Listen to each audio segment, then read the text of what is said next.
कई बार देखा है। ऐसे ही गुजर साहब भी आपके हमारे बीच में यहाँ विराजमान है, जिनका लाखों रुपए का सहयोग यहाँ इसी मेला कमेटी और मंदिर को प्राप्त हुआ है। राम राम आयो। आप सबको मेरा प्रणाम। राम राम भाई। पूरी कमेटी को, जितने भी महानुभाव यहाँ बैठे हैं, और भाई साहब आपने जो करवे साहब की मूर्ति लगाने का जो मेरा तो मन कर रहा है, मैं तो आपके पैर छू करके आशीर्वाद दे दूं। इससे अच्छा नेक काम हो नहीं सकता, नहीं हो सकता था।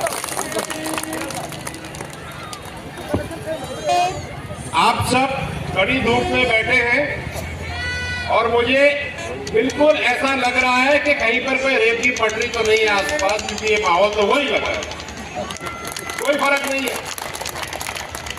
जब हम लोग कुछ बदलाव करने जाते हैं तो सब एकजुट होकर के एक इशारे का इंतजार करते हैं,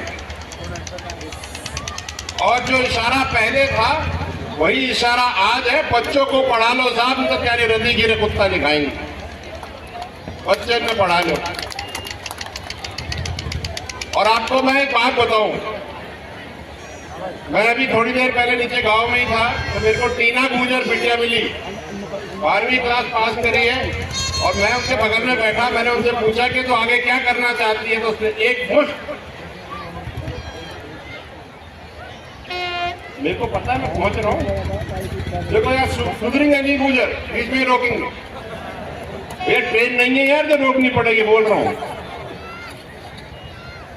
जोई साहब की बिटिया है वो, उनसे जब मैंने पूछा कि आप क्या करना चाहते हो, आगे क्या करोगे, तो बताने से पहले उसने मुझे ये बताया कि मैं दिशा से कोचिंग कर रही हूं और मैं IAS बनूंगी। तो आप सबको ये जोश, ये जुनून मुबारक हो।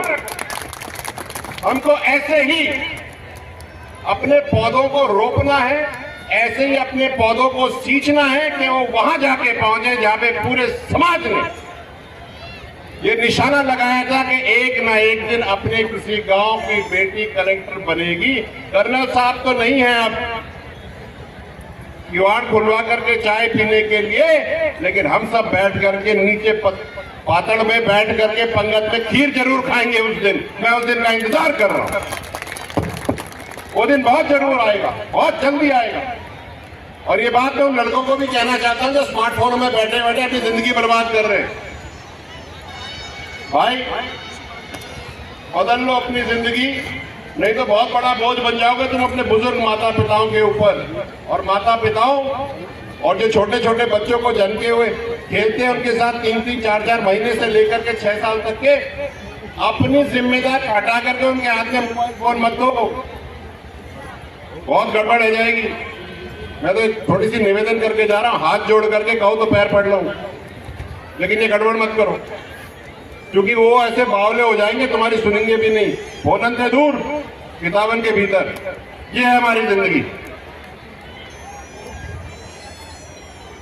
MLA साहब ने कहा बड़ी अच्छी बात कि भाई समाज के साथ हूं, तो MLA साहब यहाँ आओ, इधर आओ, इधर आओ, इधर आओ, इधर आओ, हम भी आपके साथ हैं। और ये बात मैं कह दूं कि काऊ सत्ता में होवे या नहीं होवे, लट तो जोर को मारी देंगे भाई। और चलाने की जरूरत ना पड़े, दिखाने से ही काम हो जाए, तो बामनवास का सुधार पक्का है साहब। तो आप सब एक चीज को ध्यान रख लें,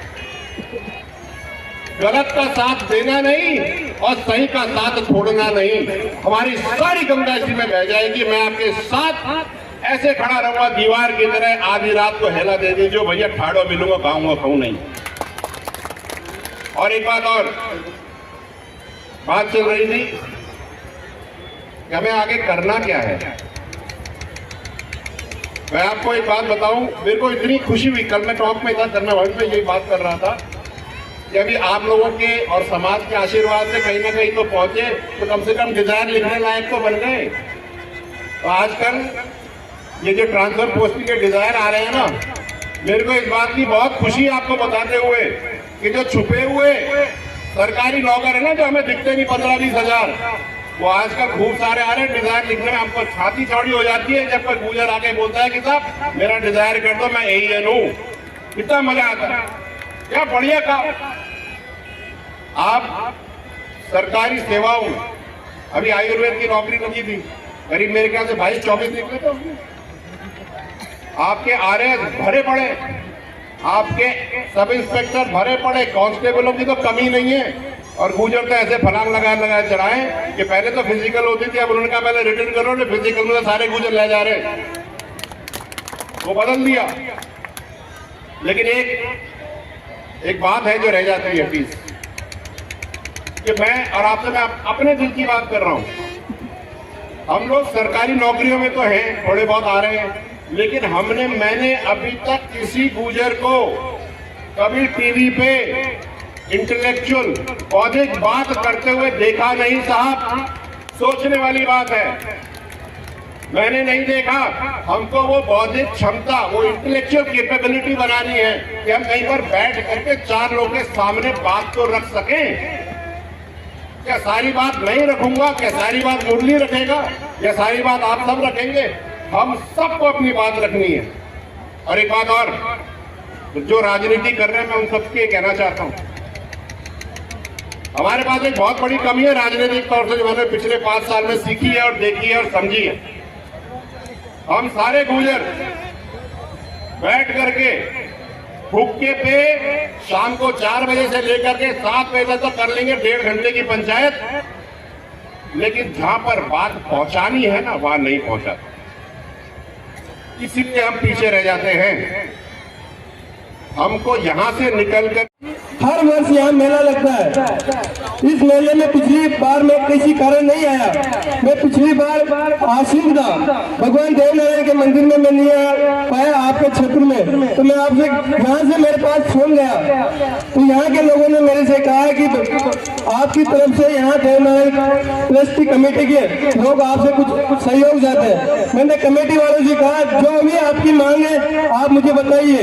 तो इन्होंने, यहाँ के लोगों ने मेरे को कहा कि प्रधान जी ऊपर एक शौचालय की आवश्यकता है। तो मैंने आपको बिना कहे मैंने एक घोषणा की, मैं 5 लाख का जो शौचालय आप कल से इसका काम चलवा लीजिए और बना लीजिए, और वो कंप्लीट भी हो चुका है। तो मैं आप सभी से कहना चाहूंगा, देव तुल्य कार्यकर्ता, आप मेरे पिता तुल्य हो। मैं कभी कोई नेता नहीं हूँ, मैं आपका बेटा हूँ और आपका सेवक हूँ। जब भी आपको मेरी जरूरत पड़े मुझे आधी रात को बताना, मैं आपका बेटा, आपका भाई हमेशा आपके लिए तैयार रहेगा। पिछली बार मैं आया यहाँ किसी कार्यक्रम में, तो यहाँ के लोगों ने कहा कि प्रधान जी यहाँ पे गेट चाहिए। तो मैं आपसे कहना चाहूंगा कि 11 लाख रुपए की मैंने घोषणा की थी, लेकिन किसी कारण यहाँ पे विपक्ष की सरकार होने के कारण, विपक्ष के एमएलए होने के कारण मैं नहीं बना पाया। लेकिन मैं आपको विश्वास दिलाता हूँ, चाहे इस गेट का इस गेट का शुभारंभ चाहे आप कल से कर लीजिए, 11 लाख रुपए के आप इस गेट को बनवा लीजिए, और बाकी और कहीं भी किसी प्रकार की जरूरत पड़ी तो आप मेरे को बताइए। यहाँ के लोग की डिमांड है, ऊपर से जो गेट रोड की, यहाँ स्टेज से नीचे तक जो रोड है, इंटरलॉक टाइल की जो बात है यहाँ पर, तो मैं आपको विश्वास दिलाता हूँ, आप लोग कभी भी आ जाइए, चाहे अभी आ जाओ चाहे कल आ जाओ, और सेंशन लेके आ जाओ इस गेट रोड की। और भगवान देवनारायण का आशीर्वाद रहा और आप लोगों का आशीर्वाद रहा, तो मैं आपको विश्वास के साथ कहता हूँ कि इस मंदिर को ऐसा कर देंगे ताकि दूर दूर के लोग देखने के लिए यहाँ आए। भगवान देवनारायण का आशीर्वाद और आप सभी की धूल को मैं माथे के लगा के कहता हूँ कि आपका ऋणी हूँ और कर्जदार हूँ। मेरे को 21 साल की उम्र में आप समाज के लोगों ने और क्षेत्र के लोगों ने प्रधान बना के इस कुर्सी में बिठाया है। मैं आपका हमेशा कर्जदार रहूंगा, इस कर्ज को चुकाने के लिए पूरे जीवन भर आपका आभारी रहूंगा। इतना ही कहकर मैं अपने वाणी को विराम देता हूँ। राम राम साहब।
जरूरत आज पढ़ी लिखी माँ। दूसरा, झोपड़ी में रह लीजो, खा लीजो आधी रोटी, कुछ कम खर्चा में प्याव करो, कर्जा की बात खोटी। तीसरी, 36 जाति नहीं जगत में चतुर्मूर्ख दो जात, 36 जाति नहीं जगत में चतुर्मूर्ख दो जात, और मूर्ख से चतुरा को भोजन करनल खेदी बात। अगली, गुड हेल्थ गुड एजुकेशन बात बता गया। दो, क्या कहेगा कर्नल साहब? गुड हेल्थ गुड, लाइट में